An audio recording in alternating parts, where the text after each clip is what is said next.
English English English English एक ऐसा शब्द है जिसे पूरे भारतवासी नाम ही सुन करके थर्रा जाते हैं, हिल जाते हैं कि ऐसा लग रहा है कि जिसे पता नहीं क्या ये चीज़ है, हम सीख ही नहीं सकते। और बात सही भी है, ये इतना आसान भी नहीं है कि हम अंग्रेजी सीख लें, क्योंकि जब पढ़े लिखे नहीं लोग बोल पाते हैं तो बेचारे अनपढ़ लोग कैसे बोल पाएंगे। और एक चीज़ और, कहीं भी चले जाओ, कोई भी दवाई की पर्ची ले लो, कहीं भी कोई सामान पे, कहीं भी हर जगह इंग्लिश में लिखा रहता है। कोर्ट कचहरी की जितनी भी चीज़ें हैं अगर देख लो तो सारी चीज़ें इंग्लिश में लिखी रहती हैं, जानते हो। इसीलिए हिंदुस्तान में 99.99% लोगों को अंग्रेजी नहीं आता है, बेचारे वो दहशत में हैं। वो क्यों दहशत में है, इसका नाम ही बहुत खतरनाक है अंग्रेजी। लेकिन इसको जब लोग हम अपने दिल पे ले लेंगे, जैसे कोई भी दिल पे ले लो वो चीज़ और उसको कर डालने की ठान लो, तो मेरा दावा है कि वो पूरा हो जाएगा। अंग्रेजी सीखना बहुत आसान है, दुनिया की सबसे आसान भाषाओं में से एक है। जिस तरीके से एक 2-3 साल का बच्चा कोई भी दुनिया का भाषा ऑटोमेटिक सुन कर करके और बोल कर करके पता चला जो है वो बोलने लगता है, सिर्फ सुन करके औजारों से।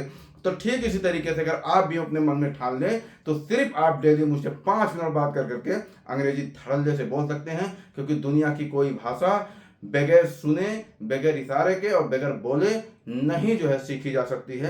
इसलिए आप ऐसा फॉलो करेंगे। चलिए मैं आप लोगों को एक रूल बताता हूँ। सबसे पहले हम क्या करेंगे, सबसे पहले आज से ही हम कसम खाएंगे।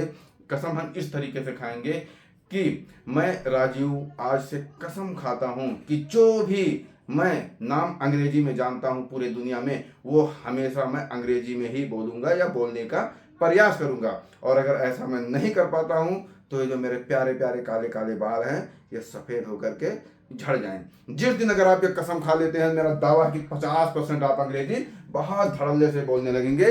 जैसे मतलब आप सुबह उठते हैं तो आप पंखे को देख रहे हैं तो पंखा नहीं कहेंगे, फैन कहेंगे, सड़क को सड़क नहीं कहेंगे, रोड कहेंगे, दरवाजे को दरवाजा नहीं कहेंगे, डोर कहेंगे, कलम को कलम नहीं कहेंगे, पेन कहेंगे। हम आज से ही वादा करेंगे और ये कसम खाएंगे। मेरा दावा है कि 50% आप अंग्रेजी सीख जाएंगे। उसके बाद मेरा जो है और सिस्टम है, छोटे छोटे सेंटेंस हम बनाना सीखेंगे। जैसे मान लिया मैंने कहा कि ठीक है मैं टीचर हूँ, क्या हूँ, मैं टीचर हूँ।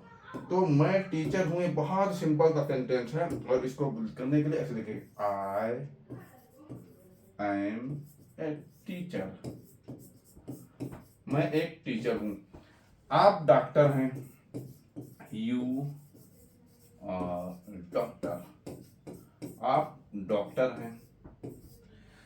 वो मास्टर है, ही इज ए मास्टर, वह मास्टर है।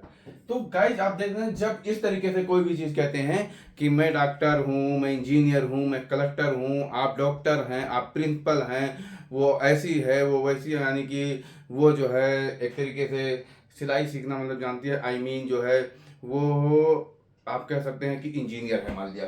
तो ऐसे सेंस में हम यूज करेंगे, क्या यूज करेंगे, हम यूज करेंगे सबसे पहले सब्जेक्ट के तौर पे हम लिखेंगे आई वी यू दे। उसके बाद में हम हेल्पिंग वर्ब इज, एम और आर और प्लस जो भी चीज आप हैं वो करके बना देंगे। तो ऐसे सेंस में सिर्फ इज एम आर जो है यूज करके हम बनाया करेंगे सेंटेंसेस। अब चलिए हम सेंटेंस बनाते हैं, कम से कम 20 सेंटेंस बनाते हैं। जैसे मैंने कहा, दोबारा मैं दोहराता हूँ, मैं डॉक्टर हूँ, आई एम ए डॉक्टर। मैं इंजीनियर हूँ, आई एम इंजीनियर। मैं वर्कर हूँ, आई एम ए वर्कर। मैं सीनियर हूँ, आई एम ए सीनियर। इसी तरीके आई के साथ एम लगता है और यू के साथ क्या लगता है, आर लगता है। आप डॉक्टर हो, यू आर ए डॉक्टर। आप इंजीनियर हो, यू आर ए इंजीनियर। आप जो है सीनियर हो, यू आर ए सीनियर। तो इस तरीके से यू के साथ आर, ही के साथ भी इच लगता है। इसी तरीके से आप सेंटेंस बनाएंगे और बनाने का प्रयास करेंगे। फिर हमारा नंबर आता है, एक चीज और नंबर आता है, इस तरीके से आप छोटे छोटे सेंटेंस बनाना सीख जाएंगे। फिर आप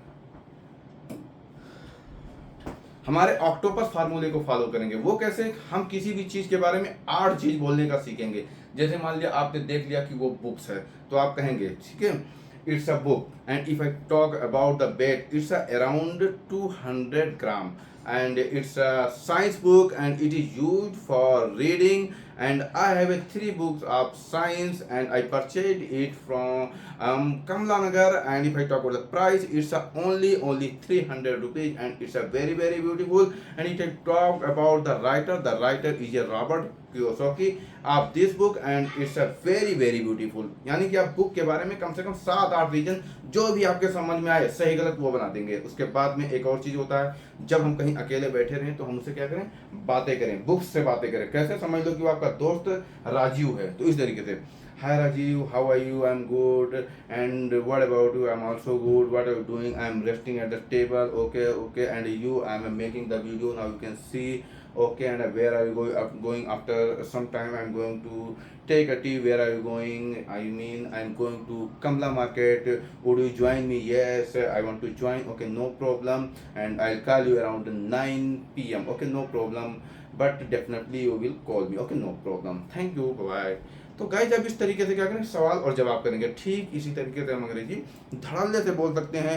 और अंग्रेजी सीखने के लिए सबसे बढ़िया चीज़ एक चीज़ क्या है कि आप डेली वीडियो बनाएं। जब आप डेली वीडियो बनाएंगे तो जाहिर सी बात है आप लिखेंगे, बोलेंगे, सुनेंगे, हर एक चीज़ करेंगे। और उस वीडियो को यूट्यूब पे कभी ना अपलोड करें जब तक आप परफेक्ट ना हो जाएं। वीडियो बनाएं, वीडियो को देखें, खराब है वीडियो डिलीट कर दो, अच्छा है तो वीडियो को रखे रहो। ये प्रक्रिया लगातार करते रहो। मेरा दावा है कि 1 साल के अंदर आप भी बिल्कुल मेरी तरह ऐसे धड़ल्ले से अंग्रेजी बोलते हुए नजर आओगे और चौड़े होकर के कहोगे, now I can go in all over the world and I can do anything because I have a knowledge about English, that's why and it's a global language and there is nothing impossible in the world, everything is possible in the world. Now you can see because I have got an English language and now I can speak a fluent English। Okay guys, thank you, bye bye, take care।